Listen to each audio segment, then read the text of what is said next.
الحمد لله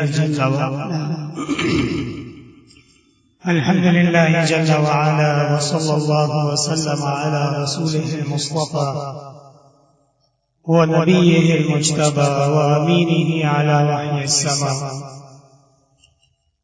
وعلى آله النجبى وأصحابه الأتقياء أفضل الخلائق بعد الأنبياء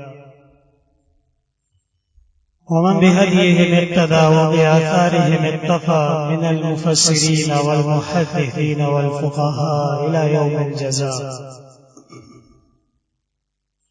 أما بعد فأعوذ بالله من الشيطان الرجيم. بسم الله الرحمن الرحيم. وعلمك ما لم تكن تعلم وكان فضل الله عليك عظيما. اللهم صل وسلم على النبي الأمي وعلى آله وأصحابه وبارك وسلم عليه. میرے محترم اور مکرم بزرگوں اور بھائیوں، اللہ تبارک و تعالی نے جو ہمیں دین عطا فرمایا ہے،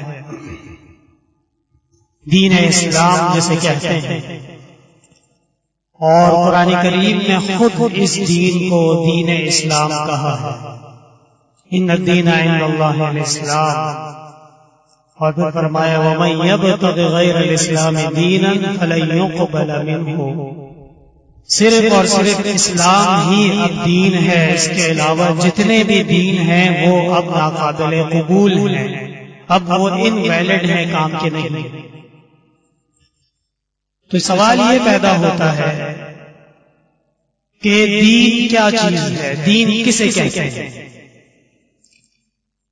اور وہ کون سے ذرائع ہیں، کون سے طریقے ہیں، کون سی وحی ہے جو معتبر ہوتی ہے اور جس کو واقعتاً دینی تعلیمات کہا جا سکتا ہے.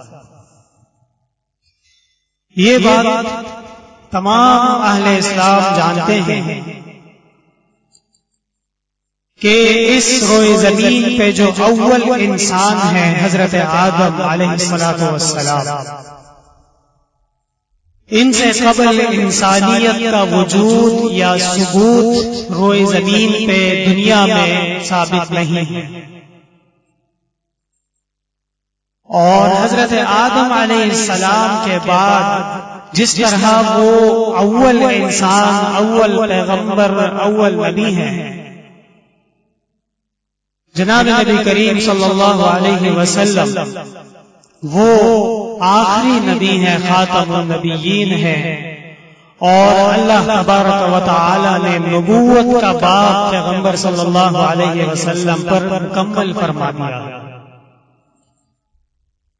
حضرت آدم علیہ السلام سے لے کر حضرت جناب محمد مصطفیٰ صلی اللہ علیہ وسلم تک اس درمیان میں کتنے انبیاء کرام تشریف لائے ہیں، اس بارے میں علماء کرام نے مختلف اقوال ذکر فرمائے ہیں.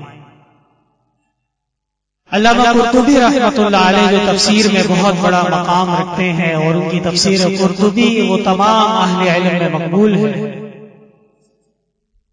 انہوں نے دو اقوال نقل فرمائے ہیں جو مشہور ہیں. پہلا قول یہ ہے کہ کل انبیاء جو اس دنیا میں اللہ تعالی کا پیغام لے کے تشریف لائے ہیں، ان کی تعداد 2,64,000 تک پہنچتی ہے. لیکن جو جمہور کا قول ہے اور جو زیادہ مقبول ہے، عارف ہے، اور غالب گمان یہی معلوم ہوتا ہے کہ زیادہ درست ہے، وہ بھی علامہ قرطبی نے نقل فرمایا ہے کہ 1,24,000 انبیاء کرام مبعوث ہوئے ہیں، دنیا میں تشریف لائے. اب یہ جس طرح حضرت آدم علیہ السلام پہلے انسان، پہلے نبی، یہ ہر مسلمان کے عقیدے کا حصہ ہے اور اس پہ ایمان لانا ضروری ہے. یہ گویا کہ ہمارے عقیدے کا اوپر والی چھت ہے، اس کی بنیاد بھی ہونی چاہیے. اور جس طرح جو عقیدہ ہم حضرت آدم علیہ السلام سے متعلق رکھتے ہیں اور بیان کرتے ہیں، اسی طرح جناب نبی کریم صلی اللہ علیہ وسلم کی نبوت اور رسالت وہ تو مسلم ہے ہی، لیکن اس کے ساتھ ساتھ یہ بات مان لینا اور یہ عقیدہ بنا لینا اور اس پہ ایمان رکھنا بھی لازم ہے کہ آپ صلی اللہ علیہ وسلم خاتم المرسلین ہیں۔ اللہ تبارک و تعالی نے جناب نبی کریم صلی اللہ علیہ وسلم کو جو دین عطا فرمایا ہے، جو کتاب عطا فرمائی ہے، جو اخلاق اور آداب عطا فرمائی ہیں، وہ مکمل ہیں، کامل ہیں، اور اس کی موجودگی میں دیگر ادیان کا، کسی نئے نبی کا یا کسی کا بھی موجود ہونا اس کی ضرورت نہیں ہے۔ مرزائی قادیانی علیہم من اللہ ما علیہ جو کہتے ہیں، ان کا جو شکنجہ ہے اور ان کا جو جال ہے وہ بات اس طرح شروع کرتے ہیں کہ دیکھیے رسول اللہ صلی اللہ علیہ وسلم کو اللہ تبارک و تعالی نے رحمت بنا کے بھیجا، اور رحمت یہ لا متناہی ہوتی ہے، اللہ تبارک و تعالی کی طرف سے ہے تو ہم اس کا احاطہ نہیں کر سکتے۔ اور اس کے بعد پھر یہ مکر و فریب کیا جاتا ہے کہ جب انسانی تعداد بڑھ رہی ہے، آبادی بڑھ رہی ہے اور لوگوں میں جہل بھی بڑھ رہا ہے تو علم کی ضرورت ہے، رحمت کی ضرورت ہے، لہذا اس کے لیے پھر ایسے افراد العیاذ باللہ جو بروزی نبی ہے، ذلی نبی ہے، خلیفہ والا نبی ہے، یہ سب اکاذیب، جھوٹ، خرافات اور رسول اللہ صلی اللہ علیہ وسلم پر تہمت اور بہتان۔ علماء کرام نے یہاں پہ ایک زبردست قاعدہ بیان کیا ہے کہ کبھی بھی جب اللہ تبارک و تعالی نے نیا دین مبعوث فرمایا ہے، نیا دین عطا فرمایا ہے، تو تین وجوہات میں سے کوئی ایک وجہ کا ہونا اس میں ضروری سمجھا جاتا ہے۔ پہلی وجہ کہ بعثت کی ضرورت ہو، یعنی واقعتاً لوگوں میں جہل پایا جاتا ہو، واقعتاً لوگوں میں بہت زیادہ گمراہی موجود ہو، تو پھر اللہ تبارک و تعالی ایک خاص قوم، ایک خاص قبیلے، ایک خاص ملک، شہر کی طرف انبیاء مبعوث فرماتے۔ حضرت لوط علیہ السلام قوم لوط کی طرف تشریف لے گئے، حضرت ہود علیہ السلام قوم ہود کی طرف قرآن بھرا پڑا، صالح علیہ السلام، اسی طرح حضرت شعیب علیہ السلام، حضرت یعقوب علیہ السلام، یہ سب انبیاء ہیں اور ان کو مخصوص ممالک، مخصوص زمین، مخصوص قوم ان کی طرف مبعوث فرمایا ہے۔ اور جناب نبی کریم صلی اللہ علیہ وسلم کی بعثت وہ تمام اقوام کے لیے ہے، تمام مخلوقات کے لیے ہے۔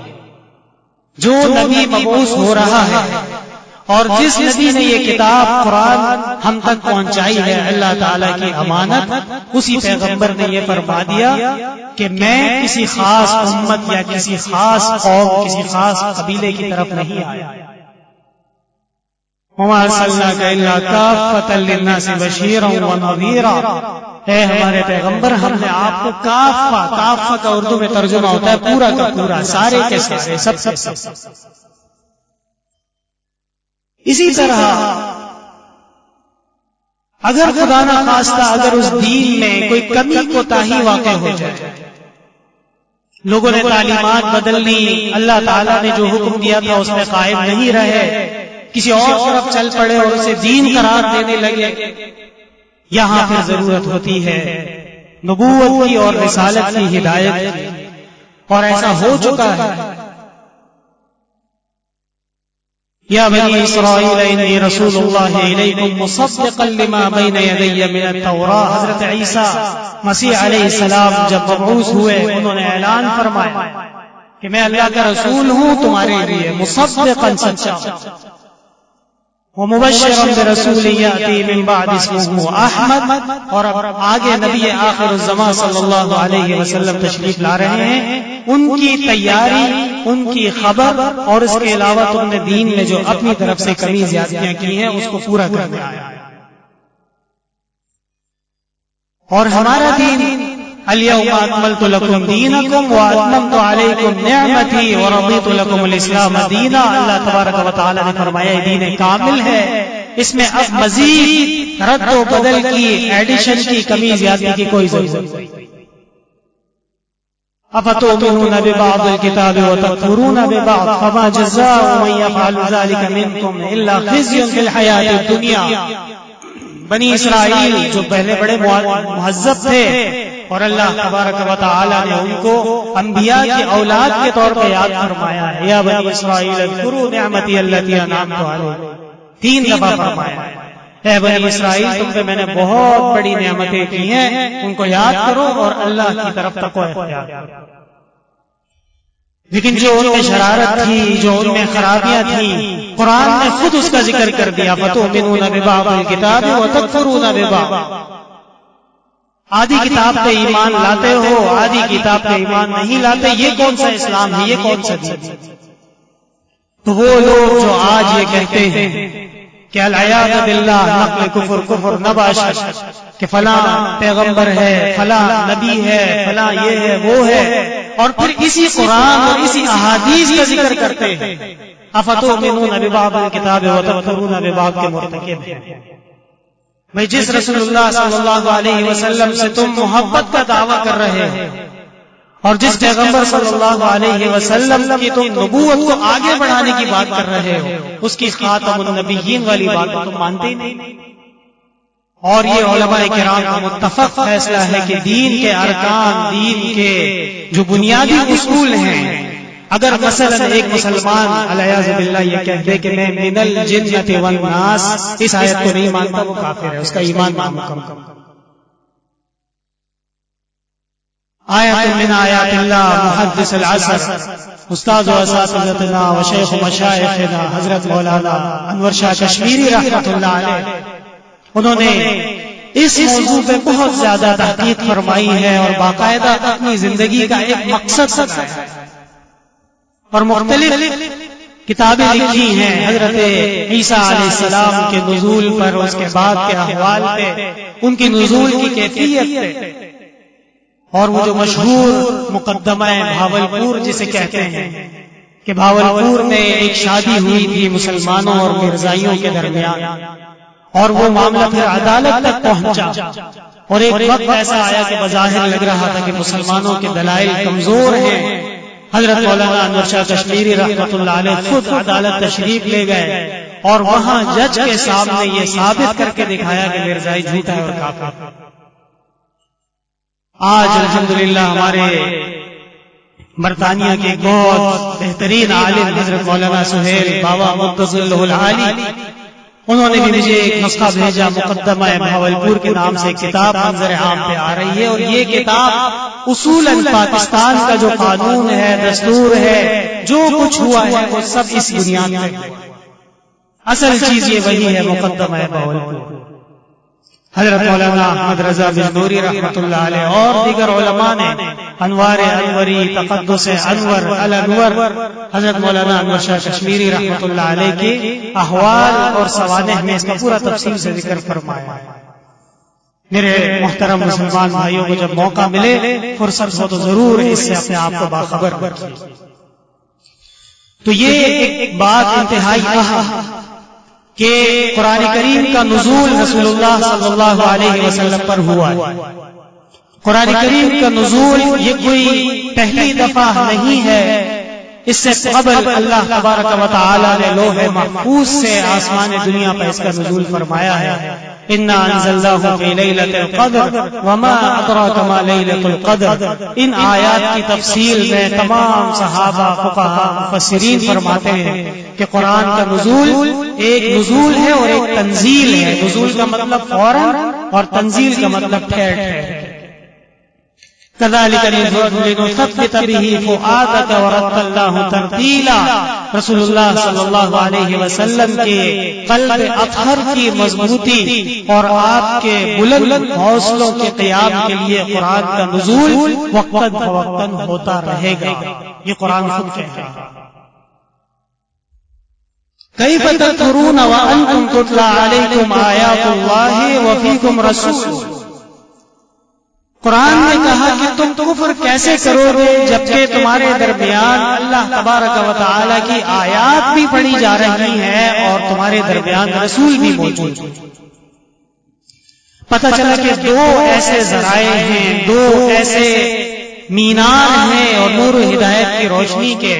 نمبر ایک رسول اللہ صلی اللہ علیہ وسلم کی ذات اقدس، اور نمبر دو قرآن کریم فرقان حمید آسمانی کتاب.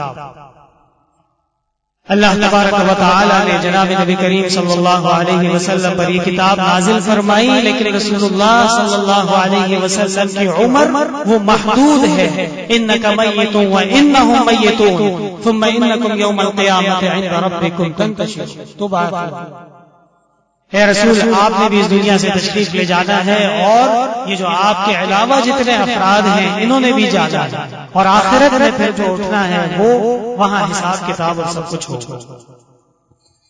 یہ سب میں کیا کہہ رہا ہوں، تھوڑی سی توجہ فرمائیے گا کہ قرآن کریم کا نزول جب رسول اللہ صلی اللہ علیہ وسلم پر ہو رہا ہے اور رسول اللہ صلی اللہ علیہ وسلم خاتم النبیین ہیں، اللہ کے آخری نبی اور رسول ہیں، تو عقل کا تقاضا یہ ہے کہ آپ صلی اللہ علیہ وسلم کی عمر بہت طویل ہوگی.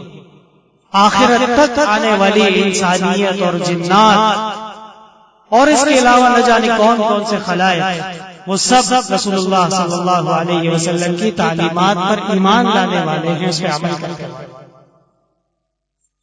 لیکن حقیقت کیا ہے کہ آپ صلی اللہ علیہ وسلم بہت ہی مختصر عمر میں 63 سال کی عمر میں دنیا سے تشریف لے گئے پردہ فرما. مفسرین کرام نے بہت ہی زبردست نقطہ بیان فرمایا ہے کہ رسول اللہ صلی اللہ علیہ وسلم کی بعثت کا مقصد وہ اہل دنیا کو اللہ تبارک و تعالی کی کتاب پہنچانا، اور رسول اللہ صلی اللہ علیہ وسلم کی وفات سے 4 دن قبل جو آیات نازل ہوئی ہیں ان آیات میں قرآن کریم کی آخری آیات جنہیں مانا جاتا ہے وَاتَّقُوا يَوْمًا تُرْجَعُونَ فِيهِ إِلَى اللَّهِ ثُمَّ تُوَفَّى كُلُّ نَفْسٍ مَا كَسَبَتْ وَهُمْ لَا يُظْلَمُونَ. ان آیات کے نزول کے 4 دن بعد رسول اللہ صلی اللہ علیہ وسلم کا وصال ہوا. قرآن مکمل، پیغمبر کی تشریف، رسول اللہ صلی اللہ علیہ وسلم کا وجود اقدس اور آپ کی موجودگی گویا کہ وہ قرآن کے نزول کی ضمانت. اور اگر آپ تشریف لے گئے، آپ کا وصال ہو گیا، تو اس کے بعد کتاب کا کیا تقاضا ہے، کتاب کے کیا حالات ہیں. اللہ تبارک و تعالی نے خود فرمایا اِنَّا نَحْنُ نَزَّلْنَا الذِّكْرَ وَإِنَّا لَهُ لَحَافِظُونَ. یہ ہم نے نازل کیا ہے، ہم اس کی حفاظت کریں گے. تو عقل میں جو آنے والا وہ سوال تھا اور یہ تقاضا پیدا ہوتا ہے کہ پیغمبر صلی اللہ علیہ وسلم مختصر عمر کے بعد دنیا سے تشریف لے گئے جبکہ قرآن کریم ہمارے درمیان موجود ہے، تو یہی قرآن کریم ہدایت کے لیے کافی اور شافی. اسی طرح پھر قرآن کریم کے احوال دیکھے جائیں کہ دیکھیے رسول اللہ صلی اللہ علیہ وسلم کے اوپر نازل ہوا، آپ کی حیات اقدس مکمل ہوئی، آپ دنیا سے تشریف لے گئے، اس کے بعد قرآن کریم کی حفاظت کیسے ہوئی وہ میں آپ حضرات کے سامنے تفصیل سے بیان کر چکا ہوں.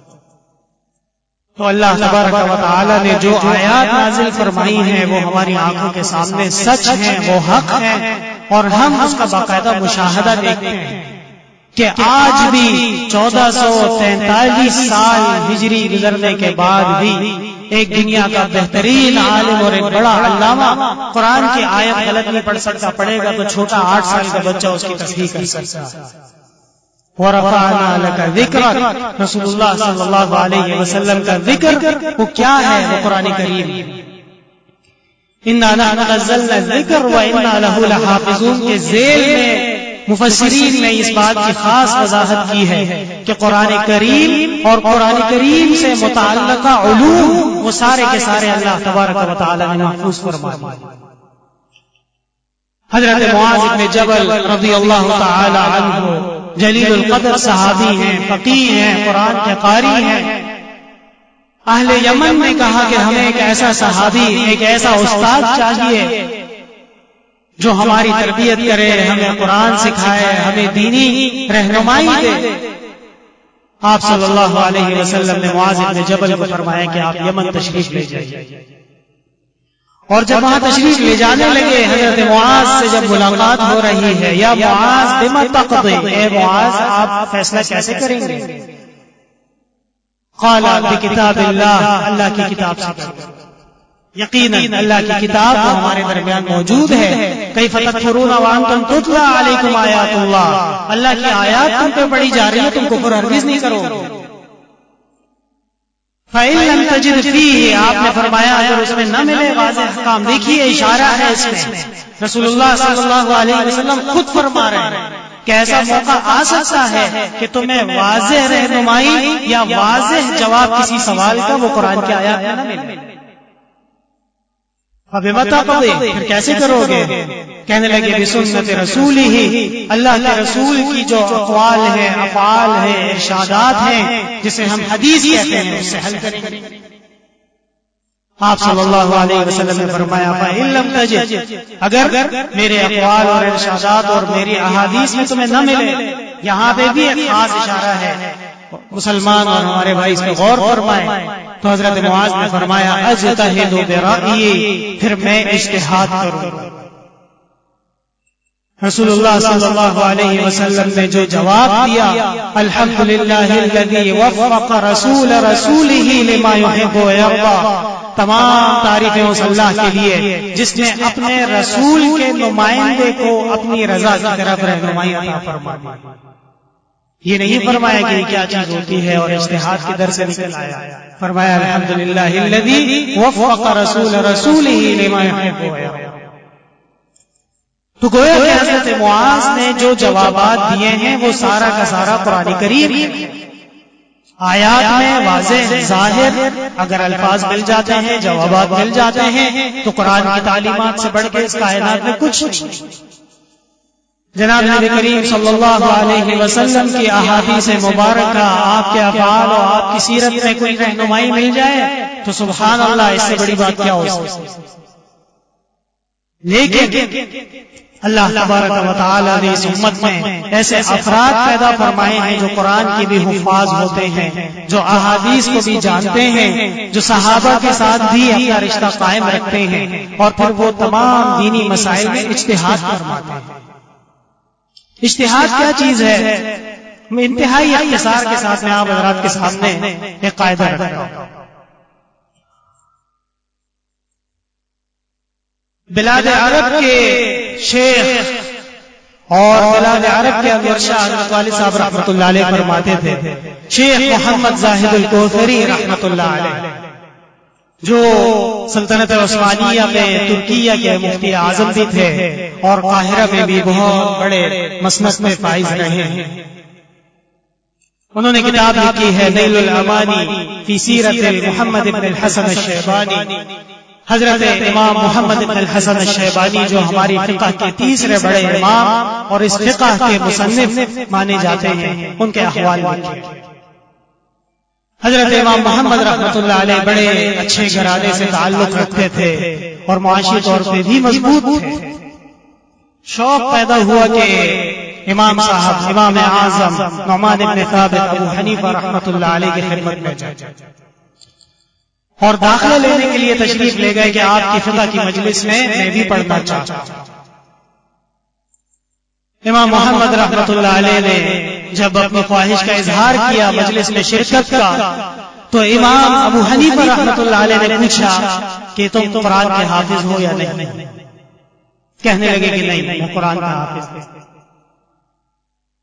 امام ابو حنیفہ رحمۃ اللہ علیہ نے فرمایا اول ما نستدل به کتاب اللہ، پہلی وہ چیز جس سے ہم مسائل مستنبط کرتے ہیں، ایکسٹریکٹ کرتے ہیں، نکالتے ہیں، وہ اللہ کی کتاب ہے۔ ثم سنت رسول اللہ صلی اللہ علیہ وسلم، اس کے بعد پھر رسول اللہ صلی اللہ علیہ وسلم کی سنت مبارکہ ہے، اس کو دیکھا جاتا ہے، بالکل تمام احادیث ان کی نظر کے سامنے ہوتی ہیں۔ جیسے ایک مسلمان آتا ہے اور کہتا ہے کہ فلاں مسئلے میں کیسی رہنمائی ہوگی، ان تمام احادیث کی روشنی میں جو جواب فقیہ کے اجتہاد کا نتیجہ ہوتا ہے وہ دیتے ہیں۔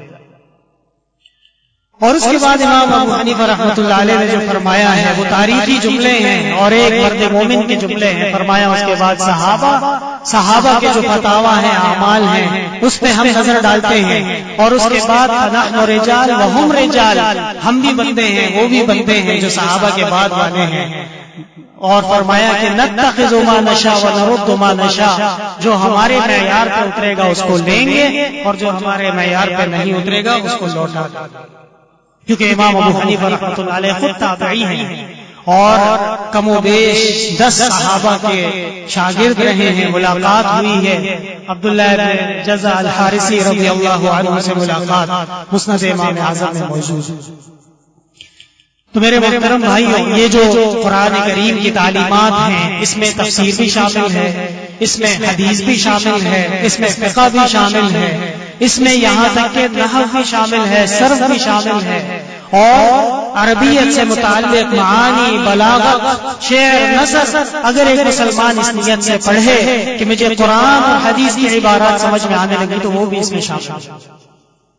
یہی وجہ ہے کہ آج ہمارے مدارس میں جو درس نظامی ہے، وہ درس جو شاہ ولی اللہ رحمۃ اللہ علیہ نے شروع فرمایا تھا، آج بھی وہ درس قائم اور دائم ہے۔ اللہ تعالیٰ نے اس درس کو یہ مقبولیت عطا فرمائی ہے کہ اس میں تفسیر بھی ہے، اس میں حدیث بھی ہے، اس میں فقہ بھی ہے، اس میں ادب بھی ہے، اس میں نثر بھی ہے، اس میں نحو بھی ہے، اس میں صرف بھی ہے، اس میں فنون اور علم معانی اور بلاغت۔ اس سے قبل بھی بہت علماء گزرے جنہوں نے ہندوستان میں بہت بڑا علمی کام کیا۔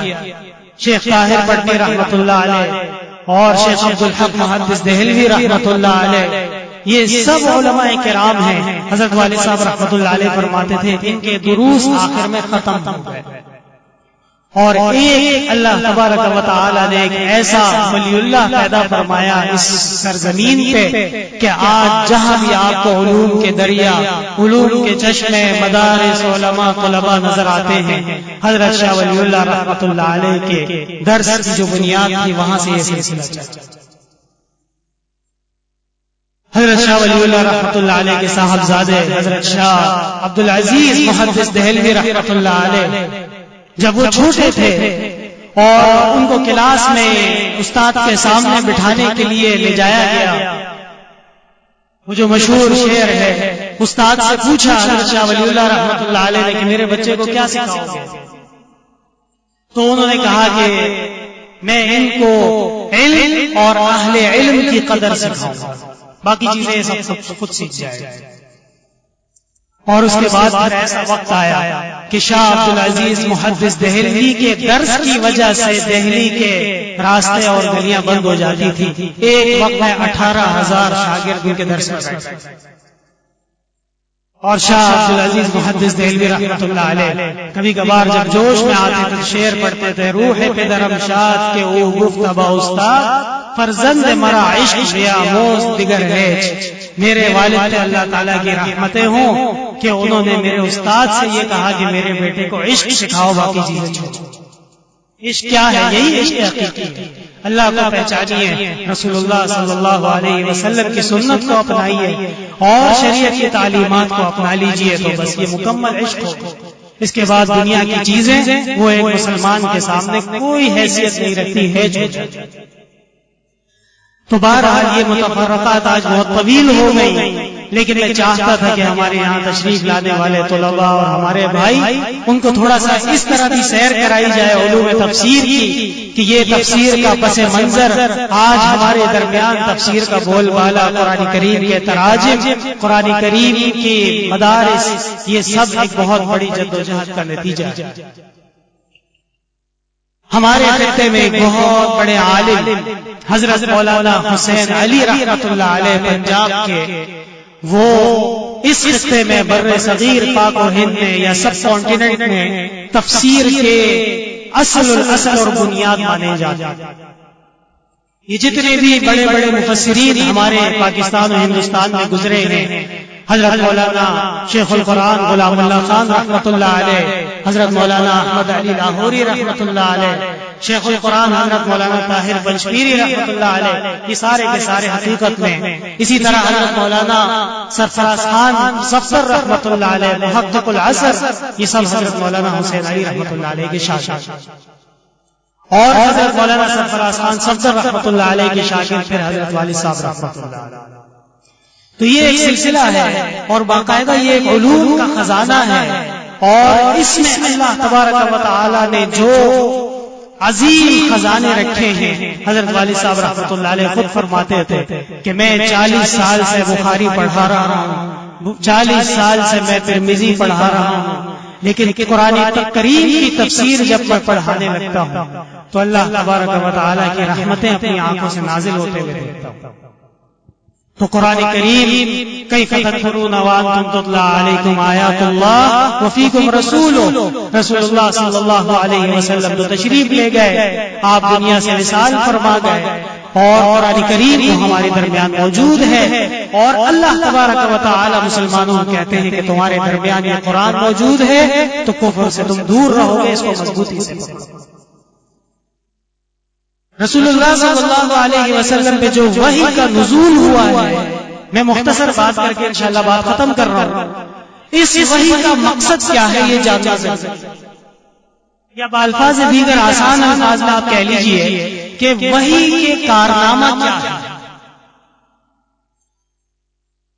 حضرت والد صاحب رحمۃ اللہ علیہ تفسیر میں اس موقع کو اختیار فرماتے تھے کہ غور کیجئے گا، قرآن کا ابتدا الذین یؤمنون بالغیب ویقیمون الصلاۃ اور الحمدللہ رب العالمین اہدنا الصراط المستقیم، قرآن کی انتہا من شر الوسواس الخناس الذی یوسوس فی صدور الناس من الجنۃ والناس۔ امام بخاری رحمۃ اللہ علیہ نے اصح الکتب بعد کتاب اللہ، یعنی قرآن کے بعد اگر اس کوئی روئے زمین پہ متفق صحیح ترین کتاب ہے تو وہ بخاری شریف ہے، اس کو ابتدا فرمائی انما الاعمال بالنیات۔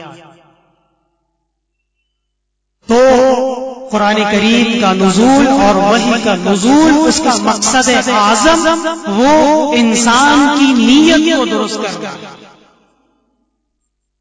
آپ ذرا سوچئے، اگر نیت کا فلسفہ ختم کر دیا جائے تو نیکی بدی اور عبادت اور گناہ یہ سارے کے سارے میں فرق ختم ہو جائے گا، کوئی فرق ہی نہیں کر سکتا۔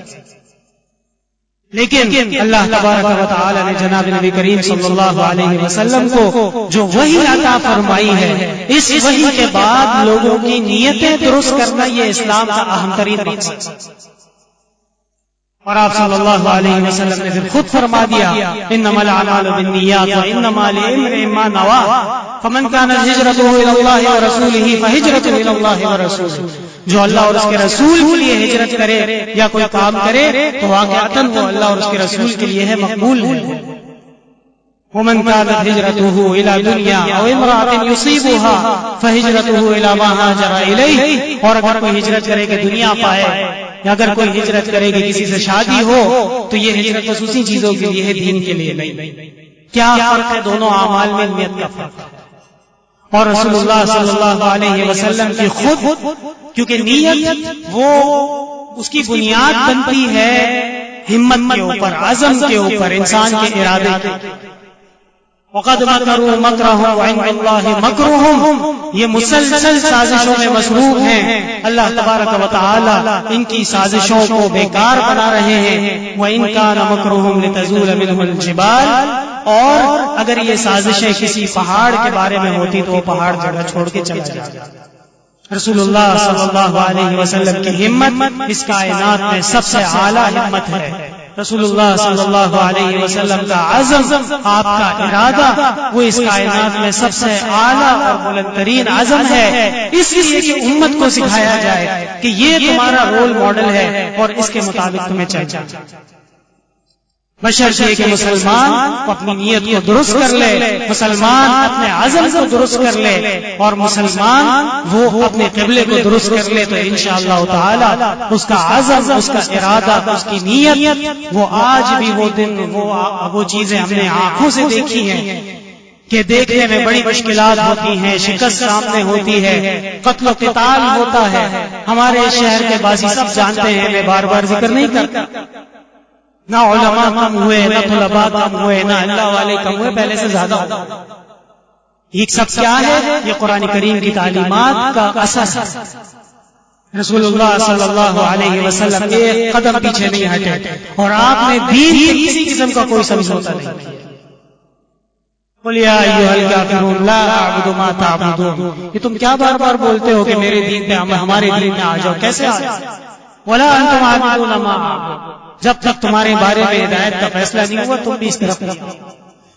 تو میرے محترم بھائیوں، قرآن کریم کا نزول یہ ہماری ہدایت کی ضمانت ہے، قرآن کریم کا وجود ہمارے درمیان نعمت ہے، قرآن کریم کی وجہ سے عام انسان خاص بن جاتا ہے، قرآن کریم کے آراستہ ہونے کے بعد ایک بیکار زندگی ایک کارآمد زندگی بن جاتی ہے، اور قرآن کریم کو اپنانے کے بعد ایک وہ شخص وَكُنْتُمْ عَلَى شَفَا حُفْرَةٍ مِّنَ النَّارِ جو جہنم کے گڑھے کا حقدار ہوتا ہے، فَأَنْقَذَكُم منہا، اللہ تبارک و تعالی اس کتاب کی برکت سے اس کو جہنم سے بچا لیتے ہیں، اور یہی ہمارا اصل مقصد ہے۔ والعصر ان الانسان لفی خسر، اگر انسان کے پاس دین کی ہدایت نہ ہو، قرآن کی روشنی نہ ہو، الا الذین آمنوا وعملوا الصالحات وتواصوا بالحق، حق کا پہچاننا لازم اور حق کا ساتھ دینا ضروری، حق کے لیے کھڑا ہونا لازم، وتواصوا بالصبر، حق کے پیچھا کرنے میں اور حق کا ساتھ دینے میں کبھی ایسے حالات آ جاتے ہیں کہ انسان مشکلات میں ہو، آزمائشوں میں ہو، وہاں پہ فرمایا صبر کرنا ہوگا۔ یہ قرآن کا فلسفہ ہے اور قرآن کی تعلیمات ہیں۔ انشاءاللہ تعالی اگلی مجلس میں پھر مزید تفصیل کریں گے۔ الحمدللہ رب العالمین، لا الہ الا اللہ وحدہ لا شریک لہ، لہ الملک ولہ الحمد وہو علی کل شیء قدیر۔ اللهم لا مانع لما أعطيت ولا معطي لما منعت ولا ينفع ذا الجد منك الجد، اللهم أعنا على ذكرك وشكرك وحسن عبادتك، اللهم ول أمورنا خيارنا ولا تول أمورنا شرارنا، وارزقنا حكومة صالحة عادلة التي ترعى عبادك وبلادك عما يوجب مقتك وغضبك، اللهم حلل مشكلاتنا واقض حاجاتنا وادفع عنا بلياتنا واشف مرضانا واسمع دعواتنا انك سميع الدعاء۔ ہمارے محترم ماموں اور ہمارے ادارے کے استاد الحدیث حضرت مولانا فضل ربی صاحب زیادہ علیل ہیں اور اس وقت آئی سی یو میں داخل ہیں، دعا فرمائے اللہ تعالیٰ ان کو صحت کاملہ شفا عاجلہ عطا فرمائے۔ اسی طرح ہمارے بہت ہی عزیز دوست ہیں اعجاز بھائی، ان کی والدہ بھی کچھ بیمار ہیں، دل کی تکلیف ہے، اللہ تعالیٰ ان کو بھی صحت کاملہ شفا عاجلہ عطا فرمائے۔ اور ہمارے جو مجلس کے حاضرین ہیں، ان کے غائبین ہیں، اللہ تعالیٰ ان کی دعائیں قبول فرمائے، مشکلات آسان فرمائے، پریشانیاں دور فرمائے، اموال میں، اولاد میں، کام کاج میں، رزق میں اللہ تعالیٰ برکتیں نصیب فرمائے، مشکلات سے، آفات سے اور مصیبتوں سے، فتنوں سے، حوادث سے، ما ظہر منہا وما بطن سے، ظالم سے، اغیار اور ان کے ناکارہ آثار سے اللہ تبارک و تعالی ہمیں اور آپ کو محفوظ فرمائے، مامون فرمائے۔ جامعہ عربیہ احسن العلوم اور اس کی شاخ ہیں، اس کے طلباء، اس کے اساتذہ، یہاں آنے والے، یہاں نماز پڑھنے والے، یہاں سے محبت کرنے والے، اللہ تبارک و تعالی سب کی حفاظت فرمائے، سب کو مزید ایمان اور عمل کی ترقیات نصیب فرمائے، سب کو اخلاص نصیب فرمائے، پاکستان کی حفاظت فرمائے، اور یہاں کے جو سلسلے ہیں اس روئے زمین کی حفاظت کے اللہ تبارک و تعالی ان کو مزید مضبوط فرمائے، اور مشرک ہندو بت پرست جو مسلسل مسلمانوں کے لیے تنگ کرنے میں لگا ہوا ہے، اللہ تبارک و تعالیٰ نے آج تک ان کو نامراد کیا، ناکام کیا. اللہ تبارک و تعالیٰ مستقبل میں بھی انہیں نامراد فرمائے، ناکام فرمائے. مودی اور اس کے غلیظ قسم کے جو جذبات ہیں اور ارادے ہیں، اللہ تبارک و تعالیٰ نے اس کو نابود فرمائے. ہمارے کشمیر کے مسلمان ایک طویل عرصے سے اوپن جیل میں اور قید میں بیٹھے ہوئے، اللہ تعالیٰ ان کی فریاد سن لے. اللہ تعالیٰ جلد ان کے لیے آسانیاں پیدا فرمائے. اسی طرح افغانستان میں، یمن میں اور دیگر بہت سارے ممالک ہیں جہاں مشکلات ہیں، جہاں پہ بہت سارے مسائل ہیں، اللہ تعالیٰ مسلمانوں کے لیے آسانیاں پیدا فرمائے. حضرت والد صاحب رحمۃ اللہ علیہ کے حق میں دعا فرمائے، اللہ تعالیٰ ان کے درجات بلند فرمائے، جنت الفردوس میں اعلیٰ مقام عطا فرمائے.